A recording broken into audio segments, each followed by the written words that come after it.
Hi guys, welcome back to the channel.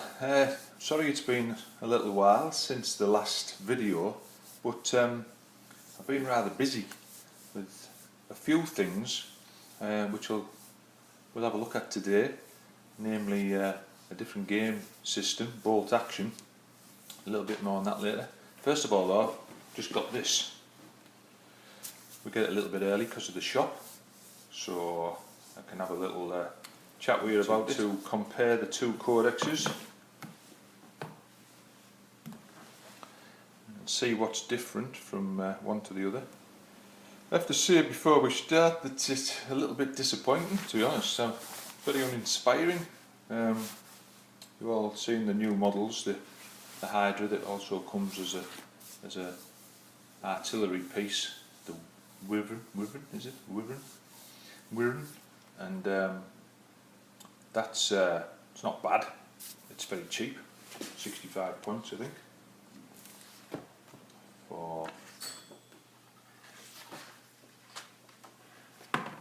basically a Chimera. Same as the Hydra, armor 12, 10, 2 twin linked storm shard mortars, heavy bolter, searchlight smoke launchers, and that's storm shard mortar is 48-inch range, strength 4, AP 6, heavy 2. So 2 blast markers, the small blast barrage though, so you can snipe with them, ignores cover and shred, reroll wounds. So that's it's not too bad. You reroll your scatter as well. Where did I reroll? Reroll your scatter. Why can you reroll your scatter? Because it's twin linked. It is twin linked. So you're probably going to hit what you want to hit, but it's only AP6, ignores cover. Not great. I think that replaces the Griffin. And that's one of the things that sadly has gone from the codex. We've lost our artillery, we've lost the bombard. Sorry, not the bombard, I use the bombard as a Colossus. Lost the Colossus, lost the Medusa, and lost the Griffin. Not happy about that at all, not happy. So, yeah, that's how I feel about this. Company command squads, regimental advisors, pretty much the same. They had the astropath's now a psyker, and he gives divination, I think. No, he doesn't get divination. The other psychers get divination. He just gets telepathy. 1 psyker, mastery level 1. So a psyker, mastery level 1, astropath only, gets access to telepathy only.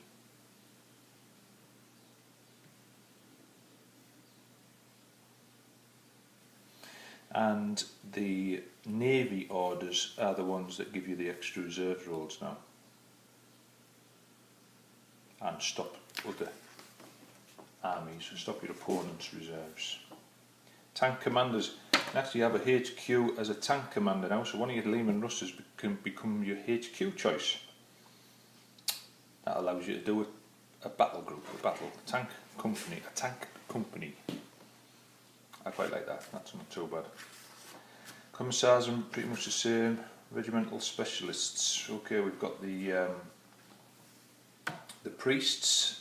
They get a lot of models now get to do orders, one order, and some of them get their own orders.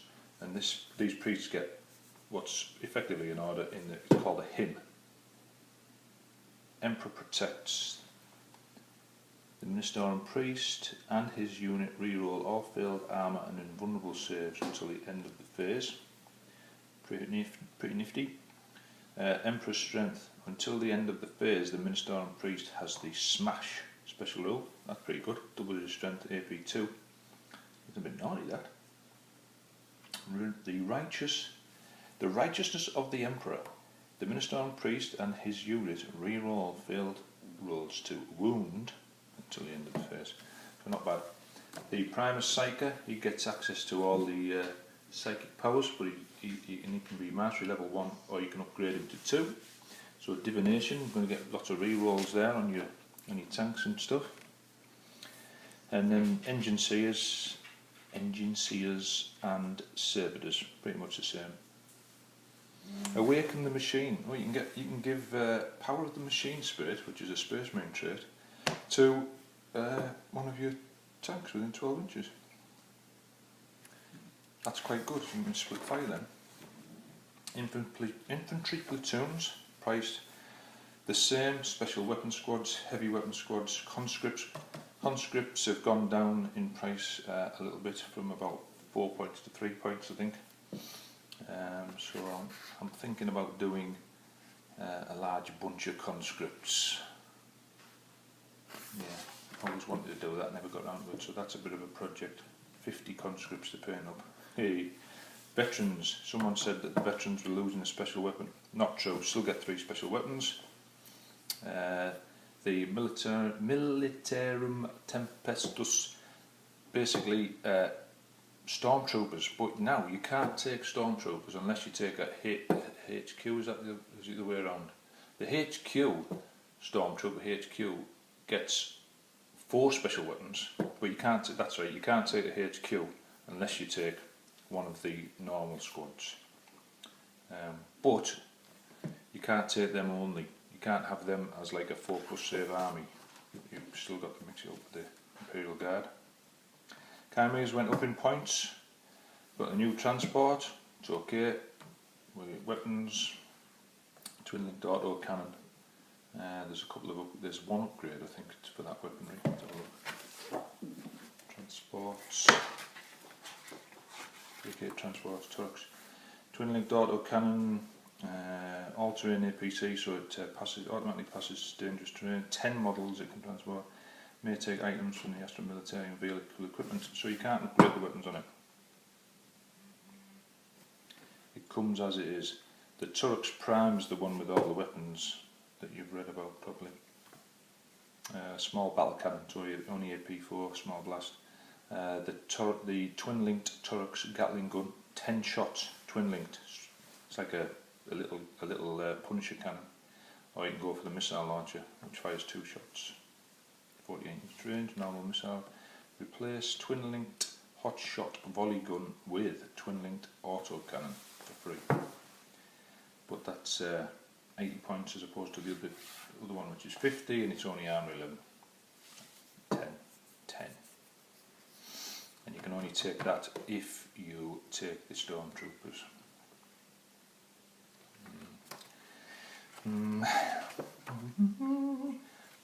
Wardvane Psychers, the Psyker battle squad's gone. You now can take a unit of 5, doesn't matter how many you have in the unit. The Brotherhood of Psychers are mastery level 1, so as long as one of them's alive you still get your power, and they get biomancy, divination, pyromancy and telekinesis. Battling is about the same. Ogryns, you now get Bullgryns and Ogryns. The Bullgryns basically get a bit better equipment, and they also get a better save. Apart from that, they're the same. Still expensive. Rough Riders, almost exactly the same. Sentinels, the armoured version, is a bit cheaper and gets plasma cannon, I believe now. Lehman Russes, the normal Lehman Russ, same price.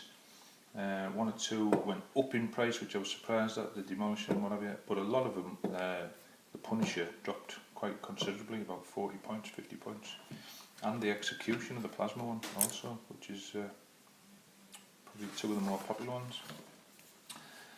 This is what nacked me. I've got 3 Vendettas in my list. They've all went up 50 points each and can only transport 6 men now, so my 10 men veterans with 3 special weapons list in Hydras, in Vendettas has been nerfed, so I'm going to have to look at some alternatives. The Hydra lost its auto targeting, which means it can't target the skimmers as it could in the bikes. They still get the cover saves now, which they didn't before. Same points though. Plastics same. Wyverns, that's the new one we talked about. And Manticore's the same. Death Strike missiles the same. Manticore's the same. Don't know if that went down in points. nowadays. Manticore 117 used to be Manticore 160. Gone up 10 points. Hellhounds, they're all the same. Although the Devil Dog went up in price, the Melter version, Melter's being the thing, and the Hellhound went down in price. Just a little bit, not a great amount. Yarick, his rules have changed. He's now 145 points, which is a big drop. Gets to do 2 orders, I think. He can be your HQ if there isn't an officer. What else? Special rules: Aura of Discipline, Chain of Command, Eternal Warrior, Independent Character, Preferred Enemy Orcs, Senior Officer. So he does 2 commands for that. Summary Execution, Voice of Command, Iron Will, and his Bale Eye and Power Field Generator 4+1 reserve. Not much change there. Creed, very much the same. Couple of extra little. Supreme Commander can issue up to 3 orders. We used to do that before. Well, there's a scene, failed orders. Must be re-rolled. You can't use his leadership anymore, though. I noticed you use Kel's leadership for your orders, which isn't much better than most of the guys out there. Listen up, maggots. In the same unit, Creed. Leadership for tests for orders issued by Creed can be taken on Kel's leadership 8. Makes sense. 8. Colonel Ironhand Strachan. Was 95 points, is now 130 points. Strength 6, 3+ armor save, leadership 9, initiative 3, weapon skill 5, war gear, plasma pistol, shotgun, close combat weapon, frag grenade, refractor field. Implacable determination, that's warlord trait, that gives him relentless. Special rules: fearless, monster hunter, senior officer, smash, strength 10, AP2, but just, what's that going to be, 1 attack, 2 attacks, 1 attack, 2 attacks.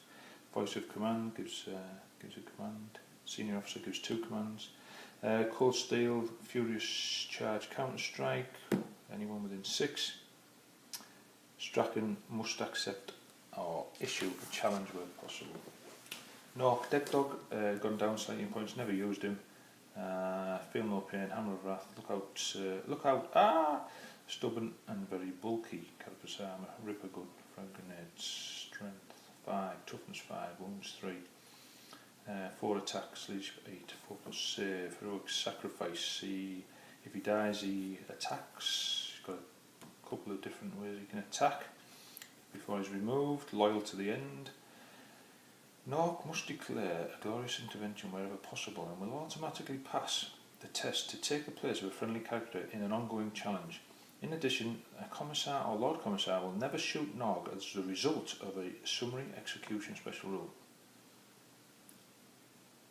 So can the Commissar pick Nog as the model for summary execution, pass the morale check, and then not shoot Nog because you can't shoot him?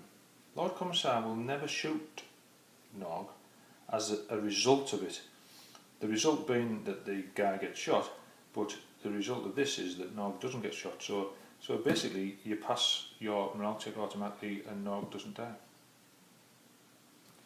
Typical Games Workshop writing again. The other attack is +3 strength, AP3, melee, concussive, AP3. So strength 3 takes it strength 8, AP3, that could insta-kill a toughness 4 model in power armour. Right, Commander Pask, this one I like actually.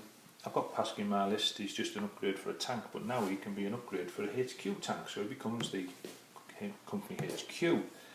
His Warlord trait gives all grudges, that allows you to pick for his unit a codex to become a codex choice to be a codex. So an army you're facing, basically their preliminary attachment or their ally attachment as preferred enemy. So on top of that, it's got tank orders. You can give orders. Tank orders, page 32. Yes, the HQ commander can do tank orders. Full throttle. The tank commander's unit immediately moves flat out, moving up to 6 plus D6 even though they are heavy. Gunner's kill on sight is the tank commander's unit immediately makes a shooting attack. The tank commander must shoot at a different target to the rest of his unit so he can split fire. The tank commander must resolve his shooting first, but you can't target a unit that's being caused to disembark from the shooting. Strike and shroud. The tank commander's unit must make a shooting attack. After the shooting attack has been resolved, all vehicles in the unit that have not already done so must use their smoke launchers. So you can fire and then take cover. Some nice bits there. So you get all that. Crack shot.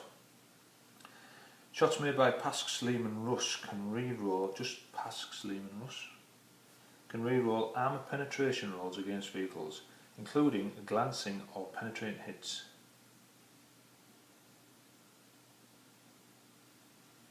Why would you re-roll the penetrating hit? Can re-roll armour penetration rolls. So you roll to penetrate the armour, and if it fails you can re-roll it.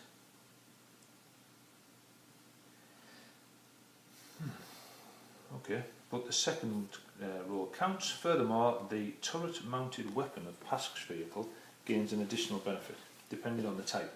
So battle cannons, vanquisher cannons, demolisher cannons, eradicator, nova cannons get to do reroll hits.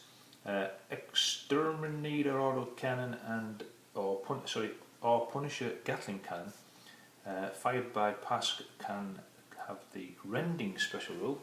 20 shots rending from a Punisher cannon. That's why I like that. When firing an Executioner plasma cannon, Pask may choose to fire an incandescent plasma blast instead of the usual profile, which is 36-inch range, that's the same. Strength 7, that's the same. AP 2, that's the same. Heavy 1 was heavy 3, or is heavy 3. Large blast was small blast. Blind and gets hot, so you can fire one big blast or 3 little blasts. If I'm firing a thermal unit of 5 men, I'm going to fire 3 little blasts down because I could get 15 hits instead of just 5, so I suppose it depends on the target. Armoury, all the same, nothing of consequence. Vehicle equipment, nothing of note. Relic plating, hang on a second. A vehicle with relic plating upgrade has the adamantium will. Oh, adamantium will. And recovery gear. If a vehicle with the recovery gear is immobilised, then it can, okay, so it can re-roll. It can roll, if it rolls a 6, it gets unimmobilised, doesn't gain a whole point back. Auger array. If you attempt to bring a unit on from reserve using deep strike and the location chosen for its deployment is within 6 inches of the vehicle with the auger array, then that unit does not scatter. The auger array must have been on the battlefield at the start of the turn. Now that's quite nice actually, because your stormtroopers jumping out of your, or anyone jumping out of your vendettas and what have you, using that insertion rule, won't scatter if they land within near that vehicle. That's not too bad. This page is all about upgrades, benefits for officers, helps them with their orders and the range of their orders, and the bearer of the death mask of Ultimus gains a 4+ invulnerable save, and the it will not die and fear special rules. Alright, not all about orders then. The Emperor's Benediction, range 12, strength 5, AP4 pistol, precision shot mask crafted. Blade of Conquest, +1 strength, AP3 melee, mask crafted. They must be officer upgrades. And then we're into the painted section of the book. So I'll do a quick flick, and you will see that seen it all before.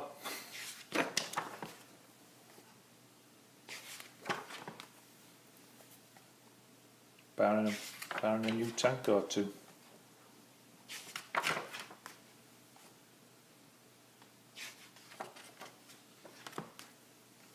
There's the new Foregrounds that was in White Dwarf this week. The new Hydron ribbon. Nice.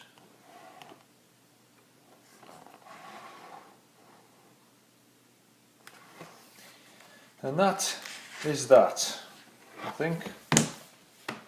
War gear. Yeah, I think I've talked about everything I wanted to. So, that's the first part of my vid. Let's see what else I've been on with lately. What can I do up next?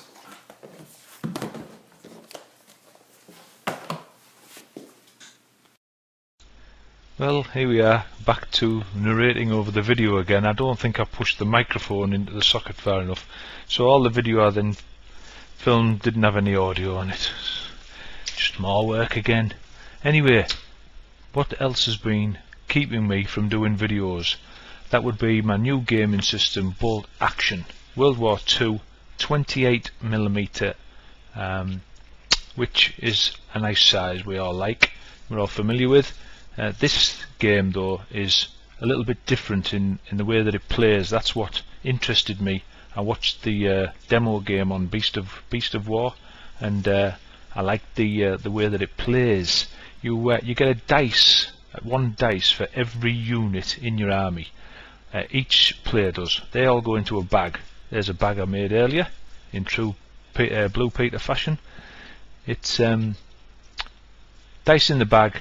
Pull one out, and that's whose turn it is. So it's not I move, I shoot, I assault, then it's your turn. It's dice out the bag, it's my turn. I can use that dice to action one unit, and it can move, shoot, run, go down, go into ambush, that sort of thing. Hand in the bag again, pull another dice out. It could be your dice again, it could be your opponent's. So the game feels like it's just one continuous game from start to finish. When all the dice have been pulled from the bag, you collect them all up and put them back in the bag and start pulling them again, but it still feels like there is no turns. It just feels like one continuous game. One unit might get 2 goes before another unit gets a chance to go, so your tank might be able to, shoot his tank 2 times before he even gets a chance to fire back. So it represents the chaos of war. You don't all take turns very politely, standing there waiting to be shot. So I like that about the game. I like it a lot. I also like the models. They're all from Warlord Games, Bolt Action range. You can get an army deal. I bought the American army because they're familiar to me. I play the Americans in Flames of War. But you get an army deal there with about 50 men, I think, on plastic sprues. You get the standard Sherman tank, you get the A3 half-track, you get a heavy machine gun base, you get a light mortar, all in the box. You can make your sniper team from that, you can make your bazooka team from that, you can make your observers for your artillery from that, and your aircraft, observers for aircraft you can make from that, and your commanders you can make from that. So basically out of the box 1,000 points, which is the standard amount that we play for a game. Games last 2 or 3 hours, all in a box for about 70 quid I think we sell it for in the shop. And yeah, away you go. So they've been keeping me busy, because my New Year's resolution is that I won't play with anything now unless it's painted to a decent standard, and that's what I've been doing there. So I think in a minute the camera will pan across and you can see what's in the list. The closest vehicle is the M8 Greyhound. That's a recce vehicle. The Chaffee, also a recce vehicle. That's my officer, that's my observer, that's my flamer. Flamers are nice in this game. Recce vehicles. Then we've got the tanks, tank destroyers, super heavy tank, transports, jeeps, infantry, bazooka team, sniper team, and the artillery. And then over in the corner we have got the aircraft. You don't have to have a plane, just adds to it though. That plane's also on Warlord's site, comes pre-made, pre-painted. I'm going to weather it up a bit though. And oh, that's my multiple rocket launcher add-on for my Sherman tank. That's quite good in the game actually, quite entertaining. So there we have it, bolt action. There'll be some battle reports coming out very soon for that, so we're going to expand what we offer on the channel. Hope you like those. And what have we got next? Oh yeah, there's the table for tomorrow night's game. I like the tables for the World War II. Just don't know, it's maybe because they're a bit more realistic, I don't know. You can get some nice terrain for them. And we're going to open the box on that in a minute later in the video. That's from 4Ground, a company called Foreground. It's all MDF cut, pre-painted and everything. I say pre-painted, quite pre-painted, it's coloured MDF, all cut. So let's have a look what's next. Imperial Knight. You saw me unbox my Imperial Knight in the last video. Well, I finally got round to making him and painting him. It's a little bit out of focus at the moment, but it'll jump in a second. He's a free blade. You know, I don't know whether you know, but they come from knightly orders, knightly houses. They're either Imperium aligned or Mechanicum aligned, and there are a few guys who were out on their own for various sad reasons, and they're called free blades. This guy's a free blade. His house has been destroyed by chaos. I've got Dark Angels, so I wanted him to tie in with them. His house has been destroyed by chaos, as I say, so he hangs around with the Dark Angels a lot because they're always killing chaos or chasing the fallen. So he likes that. He likes that. So he sticks around with them and goes killing them. Painting, I'm quite proud of this. This is probably the best model I've ever painted. I've learnt a few tricks. I'm going to weather him up with some of the weathering powders that I've got. He played last night in a game, first outing against Space Marines. The first shot, a Vindicator, first turn shot him, took him from 6 hull points down to 3. That was a bit scary. So he lost half of his health in one shot. I thought, oh god, painted model syndrome, it's going to die. But the first turn he battle cannoned a Devastator squad. My opponent wasn't really using the cover to his best advantage. Second turn he ran forward but fired behind him. He fired his battle cannon at another drop podding tactical squad, wiped them out, and then the third turn he moved forward, fired through the ruin, killed another tactical squad barring a man or two, and then in the same turn charged the Centurions, who we'd already damaged once I think with his stubber, and finished them off with his destroyer weapon. So he's a nice bit of kit. I like it a lot. Might even treat myself to another, we shall see. And what have we got next that's been keeping me from my videos? Yes, the foreground terrain. This thing, I'm going to put some pictures on the end of this. Looks very nice there. 28mm, all MDF, just put it together. Makes a nice centerpiece for the gaming table. You saw how big it was. It is big. It's not pre-painted. It's the MDF's all one colour, and the laser cuts out the shapes or scorches the pattern onto the MDF, which it's a nice effect still, and it's a very detailed piece. We'll put something on the table for a bit of scale here, hopefully in a second. Come on, where are you? There he is. So you can see how big that is. Very detailed. So we'll have the top off and have a look inside. It's in 3 pieces. You've got the roof, you've got the top floor. That's 4 pieces, Nige, come on. Top floor, middle floor, ground floor. Steps come off, all the doors open. You've got stairs in there with treads and balustrades and newel posts. Signs on the outside. There's trapdoors on the openings on the outside. Did I say all the doors swivel? They're all on hinges. It's double skin, so you've got you know, it's double-sided as it were. So you've got 2 pieces of MDF clad together. So you've got an external wall, internal walls. You've got panelling to go on to the internal walls. Yeah, so we'll have a look at the sprues in a sec. You'll see how much comes in these boxes. It's not a model for the faint-hearted. I wouldn't recommend any novices taking it on. There's a lot to do, hell of a lot to do, and we're just going to have a look at some of the details.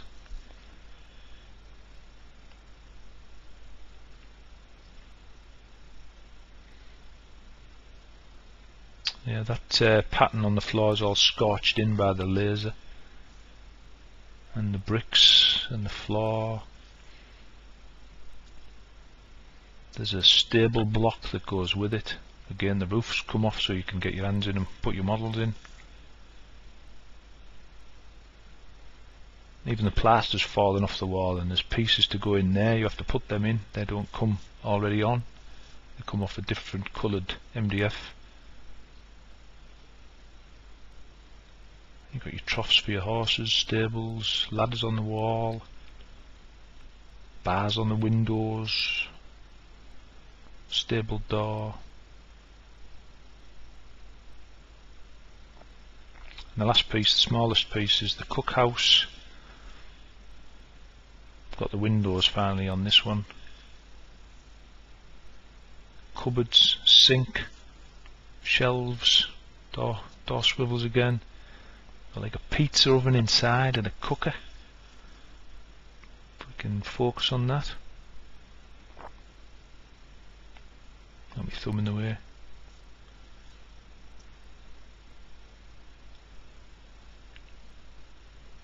Okay, you can see it just as there. Very detailed, lots of bits, and very time consuming. So I'll just show you what's involved so you know what you're getting yourself into.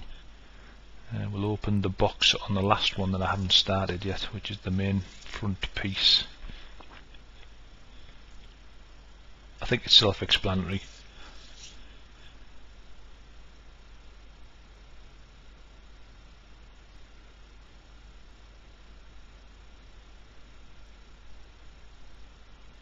Funny, when you're narrating over these videos, I'm sure I was saying loads more. At the time, I can't think what it was now. So there's the instructions, part 4, part 3, part 2, part 1. Detail of there's a layout of all the sprues. That's just a plan view of all the sprues. You get pegs and rubber bands to help you put it together, but I never used them. Thank God I had those plastic clamps. You'll see them in the pictures, because I don't know whether I could have got the same result with the pegs. And there we go, sprues. There's some wooden frames and door frames. That's the chimney. As you can see, it's just coloured MDF. The burning that takes place with the cutting adds to a bit of the weathering effect actually when you've got it all put together, so it's they don't need clean up anything. There's the stones around the windows and door lintels and things.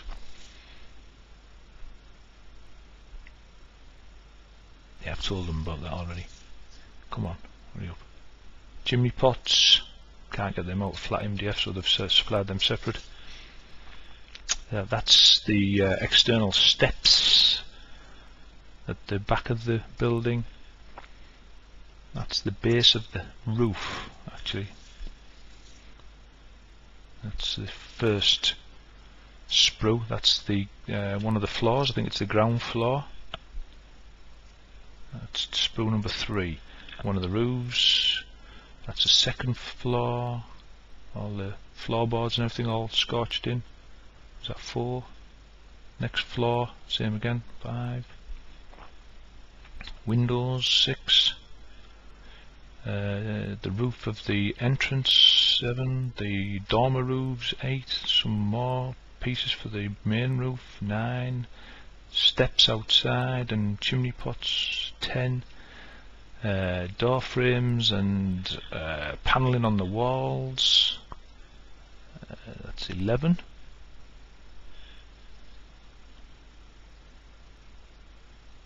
and the pieces are falling out of the sprues as I'm picking them up, so you can see that they come out quite easily. That's the handles for the doors. You have to put the handles on the doors. Stairs and balustrades, and that's number 12. Internal walls, 13. More the next set of stairs and everything for the floor up, 14. Internal walls in the roof, 15. More walls, 16. External walls, 17. Bits falling out the sprues again. Gable ends, 18 is that. More internal walls, 19. And again more internal walls, 19, 20.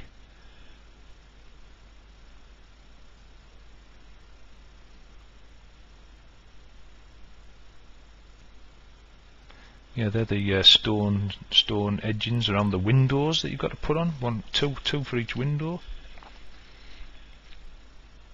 Internal walls again, 21. External walls, 22. External walls, 23. Internal cellar walls are like under the first floor, because the first floor is raised for the steps. External walls, 24. Dormer, windows and sides and door frames, 24, 25. 25 more internal walls, 26. Roof, 27. Internal walls, 28. More panelling, 29. I think that was it. 29 sprues for a building. Have fun. It's taken me all my enthusiasm and whatnot to start the second one after the first one. I've already built one. Right, so I'll grab them pictures that I took while I was putting it together, just so you can see how involved it is, and just be pre-warned, guys. It's not one for the faint-hearted. You've got to be into modelling, or you'll never get it finished. Okay.